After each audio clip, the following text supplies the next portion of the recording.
I used to think marrying a wealthy man meant security, comfort, a life where my child would never struggle the way I did. But money is a blindfold if you let it be, and in my case, it covered the one thing I should have paid attention to from the beginning: his family, especially his mother. From the first day I met her, she held my hands too long. Her smile was soft, warm, but her eyes never matched it. There was something studying me, measuring me, like she was deciding whether I was worthy of something I didn't understand. My husband said, "That's just how she is, traditional, superstitious." But I would later learn the truth. She wasn't superstitious. She was devoted, deeply, secretly, dangerously devoted to something she called the old ways. But when I married into the family, I didn't know any of that. I was young, naïve, excited about a future that looked beautiful from the outside. I didn't investigate anything, not their history, not their tragedies, not their patterns. If I had, I would have discovered a terrifying secret in their family. Every first son either fell sick early in life or didn't survive at all. But I didn't know. No one told me, no one warned me, and by the time I found out, it was already too late, because my son, my only child, the boy I carried with full joy and love, had just turned 13. And that was when everything began. At first, it was small. He'd come to me in the morning and say, "Mom, I had a weird dream."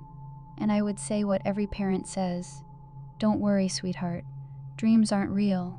But I was wrong, so wrong, because with every dream he looked more drained, more pale, more frightened. Then the dreams changed. He said he was being fed in his sleep. Strange things. Things with no faces, hands that weren't hands. A woman who wasn't me. Whisper, eat, you must grow. My husband brushed it off. He's 13, teenagers have imaginations. He's fine. But I saw the truth. My son wasn't fine. He was shrinking, wasting, withering from the inside out. Then everything became worse after the one holiday he spent at his grandmother's house. He came home quiet, shaking, jumpy at every sound. That night, he woke up screaming so violently he fell off the bed when I ran to him. He grabbed my clothes like he was drowning. He said, "Mom." She was feeding me again, but it wasn't in a dream this time. I could feel it. I held him for hours. My husband said I was overreacting, but a mother knows. We always know. We can hear danger, even when no one else believes us. Around that same time, something else was happening to me. I had recently turned my life around, seeking God, praying more, trying to become a better version of myself.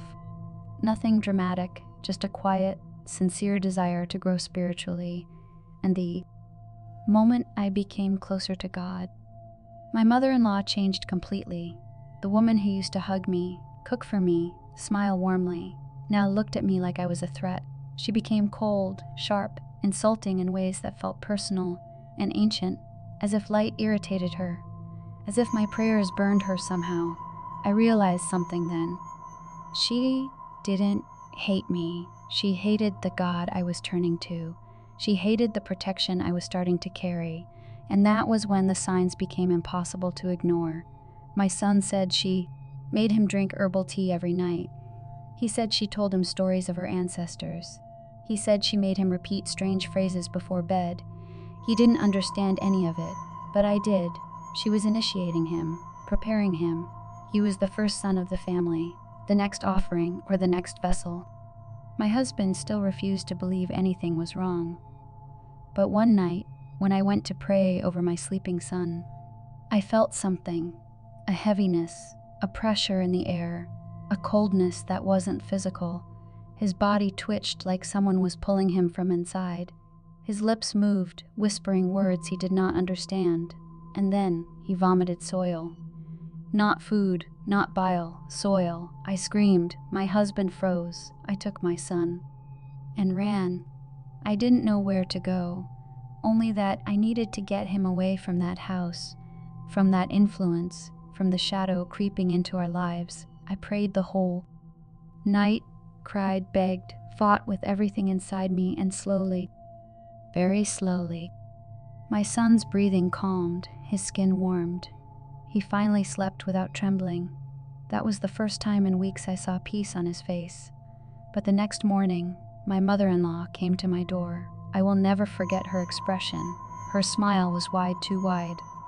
Like her face was trying to imitate joy, but couldn't get it right. She said, "You're fighting something you don't understand.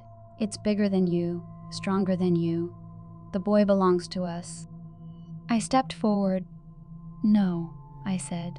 "He belongs to God." Her smile cracked, literally, like skin splitting. She hissed, not like an animal, but like something old and angry. Something that hated the very mention of holiness. That was when I knew it wasn't her speaking.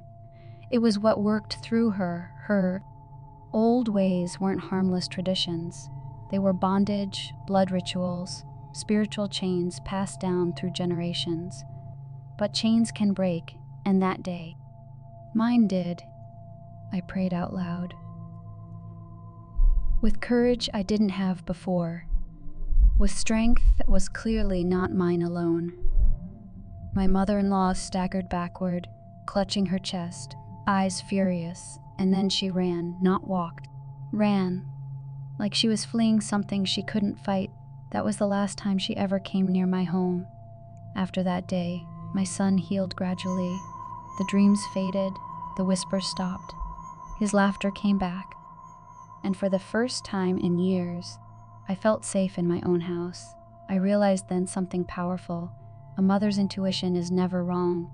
A child's fear is never just imagination. And wealth is never worth your soul. I learned to listen to my son. I learned to stand for him even when my husband didn't see the danger.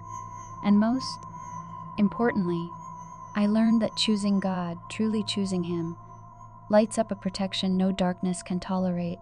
My son is alive today, healthy, free, not because I am strong, but because God was with me every single moment. And that's the story I want every woman to hear.